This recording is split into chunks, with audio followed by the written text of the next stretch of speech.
안녕하세요. 락토 약사의 건기식 다시 보기. 오늘은 스트레스와 아랫배에 관련한 2탄을 말씀드리려고 합니다. 자, 지난 시간 1탄에서 스트레스를 받으면 아랫배가 잘 나온다라고 하는 그런 원리, 그리고 그걸 해결할 수 있는 방법에 대해서 말씀드렸습니다.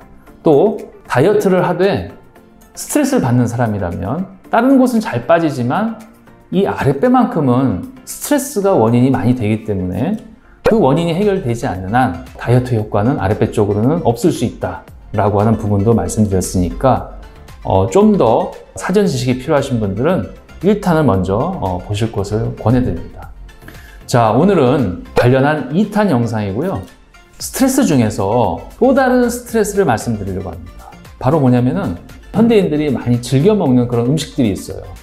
건강 음식이 아닌 가구 음식이나 이런 데 많이 들어가는 정제 탄수화물입니다. 액상과당이라든가 우리 소프트 드링크 같은 데 엄청 많이 들어가거든요.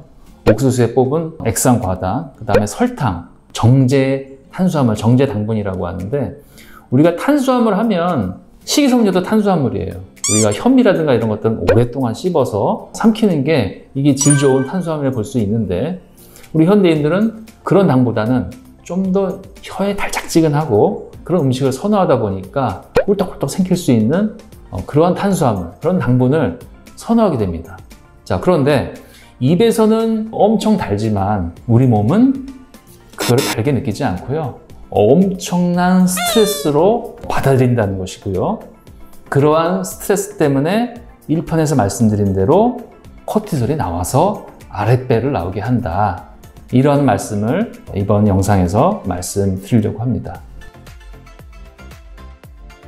자, 보통 우리가 단 거 많이 먹으면, 탄수화물 많이 먹으면 살찐다 이런 말씀 드리잖아요. 여러 가지 원인이 있을 수 있습니다. 자, 음식이라고 하는 건 딱 한 가지 이유 때문에 이렇게 결과가 나타나진 않아요. 특히 탄수화물 중에서 아까도 말씀드린 대로 식이섬유라든가 이런 좋은 탄수화물은 오히려 살이 빠지죠. 그런데 10번 씹지 않고 한두 번 씹어서 넘길 수 있는 그런 탄수화물, 또는 그냥 꿀꺽 삼킬 수 있는 탄수화물 뭐가 있을까요?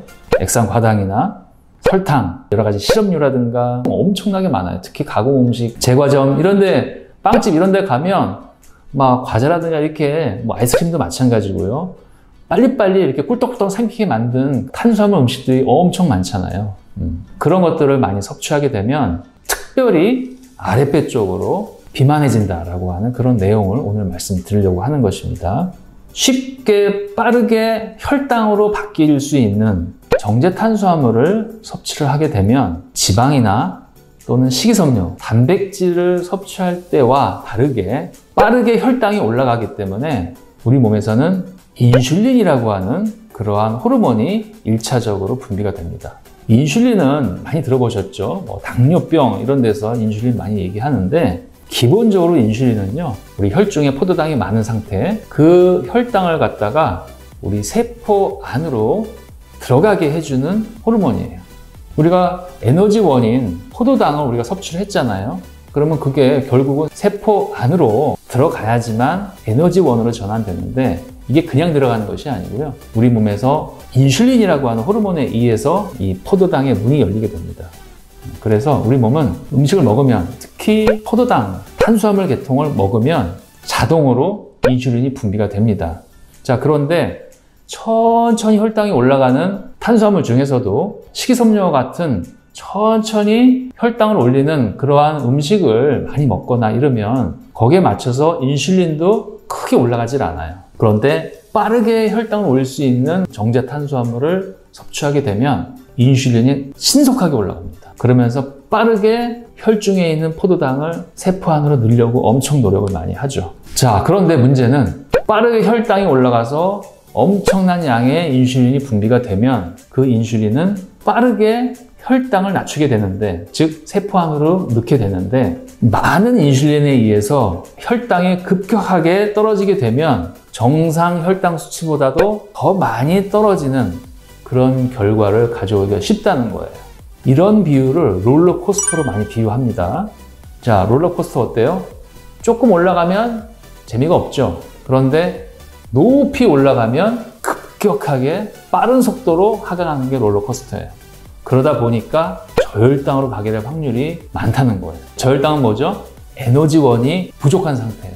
그래서 저혈당으로 가면 지금까지 말씀드린 모든 스트레스보다 가장 큰 스트레스로 우리 몸은 여깁니다. 왜? 에너지원이 없으니까 죽게 생겼잖아요. 뇌에서는 포도당을 에너지원으로 한다고 그러죠? 뇌세포에 에너지원이 없으니까 우리는 어쩌면 뇌 기능을 잃을 수도 있고 이런 모든 상황에 닥치니까 식은땀이 나고 불안초조해지고 정신이 혼미해지고 픽픽 쓰러질 수도 있고 이런 경우가 생기는 거죠. 그래서 이 엄청난 가장 큰 스트레스를 막기 위해서 우리 몸은 제일 처음에는 빠르게 포도당을 올릴 수 있는, 혈당을 올릴 수 있는 그런 음식들을 또 찾게 1차적으로 만들 수가 있어요. 그래서 우리가 뭐 당뇨병, 뭐 저혈당으로 떨어진 사람들 입에다가 뭐 설탕이나 초콜릿을 넣어줘라. 그래서 갖고 다니는 사람도 있잖아요. 그런 것처럼 일단 저혈당으로 떨어지면 다시 혈당을 빠른 속도로 채워줄 수 있는 그런 음식들을 빠르게 먹게 돼요. 그래서 우리가 주위에 뭐 사탕이나 비스켓이나 빵 이런 음식들을 또 찾게 되는 이유이기도 합니다. 근데 이제 이런 경우는 계속 또 빠르게 혈당이 올라가니까 또 빠르게 떨어지고 또 빠르게 혈당 올릴 수 있는 것을 또 먹게 되고 이런 악순환이 계속 돌아가는 그런 상황을 만들기도 하고요. 두 번째는 바로 코티솔을 몸에서 분비시키는 것입니다. 자, 1편에서도 말씀드렸지만 코티솔은 내 몸에 저장되어 있던 근육이나 피하지방에서 빠르게 혈당을 얻는다고 했어요. 그러니까 먹는 게 안 되면 몸 안에서라도 충당을 해야 돼요. 떨어진 이 혈당을 갖다가. 그래서 신속하게 올릴 수 있는 방법이 바로 코티솔이기 때문에 우리 몸은 여기서 다시 또 코티솔을 분비를 시킵니다. 자, 그런데 1편에서 말씀드린 대로 이 분비된 코티솔은 결국 우리가 운동을 해주지 않는다면 갑자기 생성된 이 혈당을 갖다가 소모를 시킬 수가 없기 때문에 코티솔에 의해서 만들어진 이 혈당은 아랫배, 빠르게 다음 스트레스에, 다음 저혈당에 대비할 수 있게끔 빠르게 얻을 수 있는 장소인 아랫배에다가 지방으로 저장을 하게 한다. 이렇게 말씀을 드릴 수가 있는 것입니다. 자, 1편에서 말씀드린 대로 이 내장 지방은 굉장히 안 좋아요. 특히 또 간이나 근육이나 이러한 장기 사이로 스며드는 이런 지방이 있는데 이걸 이소성 지방이라고 하는데 이런 것들은 굉장히 몸에 해악한 걸로 되어 있습니다. 그래서 ET 몸매를 또 만들게 되는데 자, 이거를 해결할 수 있는 방법 1편에서 말씀드렸지만 운동이나 보충제를 통해서 해결할 수 있다고 말씀드렸죠. 그 중에서도 뭐 가시오가피라든가 홍경천, 특히 이제 홍경천 같은 것들이 제품을 드시게 되면 코티솔의 급격한 상승을 막아서 스트레스를 막는 그러한 제품이기도 하지만 단 거를 자꾸 먹어서 코티솔이 많이 나오는 상황에서도 코티솔에 의한 어떤 출렁거림을 막아서 아랫배로 가는 것을 막을 수가 있기 때문에 아랫배에 쌓이게 하는 코티솔의 작용은 막을 수가 있다. 그렇게 한번 정리를 해볼 수가 있겠습니다. 자, 오늘 락토약사 원두이식 다시 보기는 입에서는 달콤하지만 몸에서는 스트레스로 작용을 해서 결국은 아랫배에 지방이 쌓이게 해주는 그런 현상에 대해서 말씀드렸고요.